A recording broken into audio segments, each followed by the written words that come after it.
So you come to your last segment. You're going to come out complaining. You start ripping on the Tennessee Titans who are seated in the front row. You call yourself a champion, unlike these losers who lost in the Super Bowl, and they jump the rail, and you're attempting to fight them off before the cycles run out and you start brawling with malice as the show goes off the air. A lot to unpack here.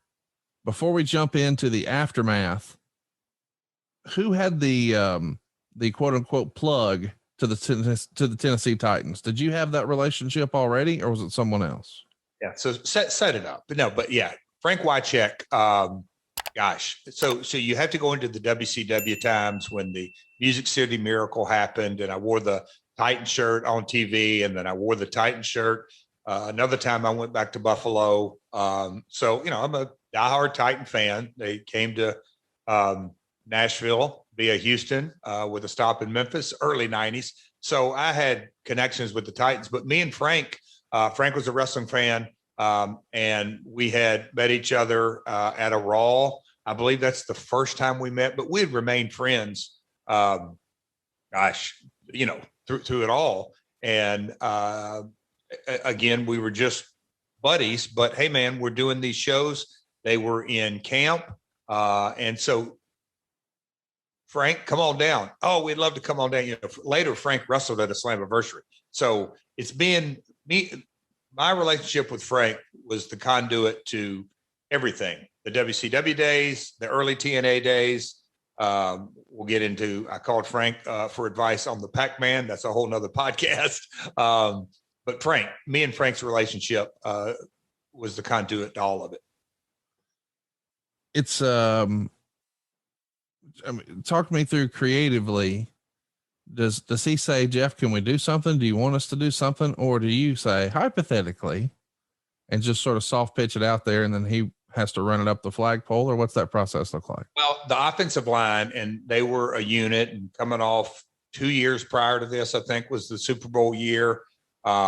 Super successful later on this year. I think this is the year they went 13-3, but a really, really good offensive line. Like, they blocked for Eddie George and Steve McNair, and they were the elite offensive unit and really tight. Fred Miller, Zach Pillar, Matthews. I'm gonna leave somebody out here, but anyway, Frank and his buddies, his teammates, his close teammates, were all wanting to come. And knowing the format of the show, I was like, hey, what can we do? Look, I didn't have a Sports Center moment in my mind. Maybe in the back of my mind, I've always got that there. But what can we do to just sort of spice it up, knowing the character of Jeff Jarrett is going to continue to bitch about wanting his title shot. And so I just said, hey, would you guys mind if we got into a verbal joust, and I'll shove you and you shove me back, and we'll have security. How it turned out was not anywhere close to what was discussed. The only thing that was discussed was, Frank, I'm going to shove you, and you shove me back, and then I'm going to leave you guys, and you guys sort of act like you want to. Maybe, Frank, you are going to come over the rail and have your teammates pull you back, and I'll have security get in between. And I was just going to verbally jab them. But the story, what was me continuing to bitch to Tanae and West about me getting a title shot, and we go off the air with me ranting and raving. No physicality. What was booked. Talk to me a little bit about, when you're laying all of this out. Again, I don't know, so I'm just asking. I've read that there's a lot of contracts that professional athletes have from their organization that says you can't do this, you can't do that. Is this a, hey, we should ask forgiveness rather than permission situation, as far as for the Titans? Man, this is another good episode that Brian Urlacher, he came down, didn't ask for permission, asked for forgiveness. This, again, Wycheck, they came to the show. They're in the middle of camp. There was no plans for them to get physically involved at all. It wasn't even a thought. It certainly wasn't going to be a good idea. They weren't going to do it. I mean, it was, hey, man, can you come down? I'm going to have a little verbal thing. It's going to be over and done with. So they came through the back door, and it is nothing that we laid out. That's what the story a lot of times even gets sidetracked, because there's such an assumption that, hey, you're going to lay out this Titans angle. There was nothing. There was no Titans angles. It was, hey, Jason, that's my little brother. Make sure you get them in these seats for at the end of the night, because I'm going to come over and talk trash to them. And that's it. I mean, there was no laying out of an angle or a storyline, contrary to what fiction writers may or may not write. Oh my God. There was no angle. Well, what are you shaking your head for? You did it again. Did not. All right, so let's talk about what the Torch did right. Can't believe you. The angle with the Tennessee Titan football players got carried away, according to TNA officials. The script called for Jeff to get involved in a pushing match with the Titans players, but they were not supposed to jump over the guardrail. Once backstage, Jeff Jarrett kept cool about the confrontation by telling everyone it was not a big deal. Harley Race, who was also among those backstage, ran out to check on the situation. He told friends that it was the first time in 20 years he had to run to the ring for a shoot situation. The Titans coach, Jeff Fisher, went public against the players' involvement and said such activity would not be tolerated in the future. The Observer wrote this: Tennessee Titans offensive linemen Frank Miller and Zach Pillar hopped the rail, and there was a big skirmish, most of which was pre-planned. The segment was added by Russo, so the stories about it being a shoot aren't exactly true or untrue. Everyone in the company swears Pillar got out of control and it wasn't all scripted. The confrontation was planned.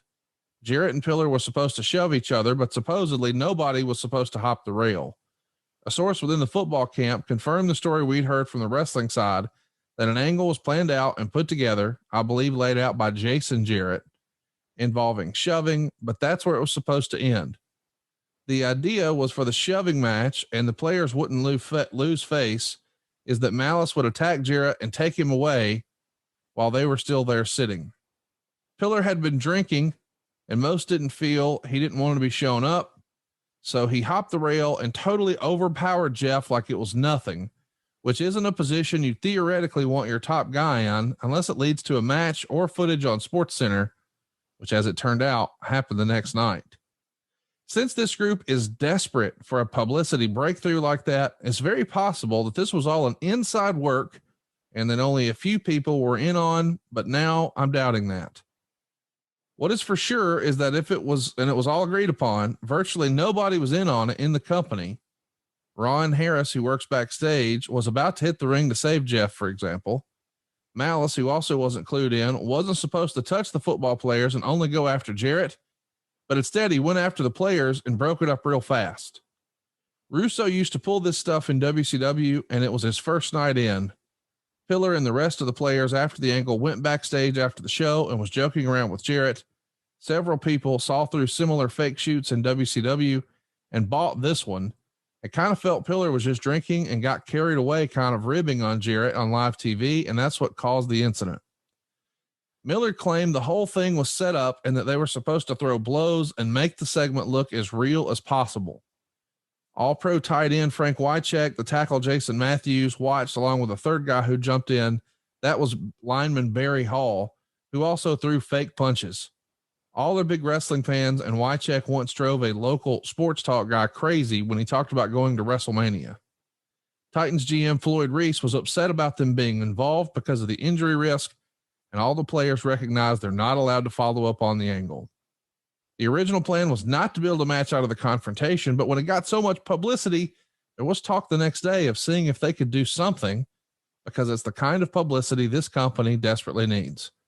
Miller claimed he felt honored that people were calling it a shoot, but it wasn't, that it was staged, and he wanted to make sure nobody would be hurt. However, one of the players involved privately said nobody was supposed to jump the rail, but Pillar and Miller did. So lots to unpack here. What was planned, what wasn't planned. Talk us through it. Oh man, Conrad, as a fan, when you try to mansplaining, yep, you try to explain why we love professional wrestling? This is it. Because you just can't put there's no way that, that really happened. This is one of those incidences that to this day, it's why I love our industry, because you can't script it. You can't deliver it.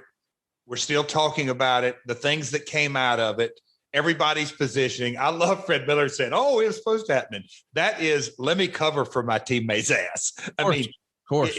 You could just look at all the, now we're talking 20 years later, but when it happened, and here's something that I believe a fan just jumped AEW recently, and there's chatter about that. But look, through the years, being a heel, I could tell you story after story after story that no matter how much you tell people to their just really calm, like, I'm going to come do this, or this is going to happen here. But in the heat of the moment, when I looked at my buddy, Zach Pillar, when I looked him in the eye, and you can go back and look at the tape and hear this, but when I laid the words in, I'm a winner and you're a loser and you choked at the Super Bowl. Oh, that cut so deep to those guys because they were on the field and they were 1 yard short. Yes. So, and definitely wrongly so. But the weight of the loss at the Super Bowl, I'm sure stuck in their craw. I mean, they were a great year, great team. But when I said that line, Zach, and rumor and innuendo, hypothetically, he might have had a couple of cocktails and dipped the canoe early that afternoon. But my brother, Jason, is the one who got in their seats. But when I said that, Zach just couldn't take it. And I'll say this, God rest Jerry Toots' soul, Malice. If the chips are down and you got somebody to watch your back, you go back, folks, and do the watch along. He knocked the hell out of Fred Miller. And Fred, if that was scripted, because if it was, then because I thought about that back then. If it was all scripted, Fred, you just put yourself in a position to Jerry. Look, I'm maybe 220. Toot was 280 and blindsided him like a chop block, like he ain't never been hit before. So the whole thing just got completely out of hand because Zach, and you can watch the tape back, it's like, oh man, he's really, oh no, Zach, don't do this. Don't do this. Oh, he's over the rail.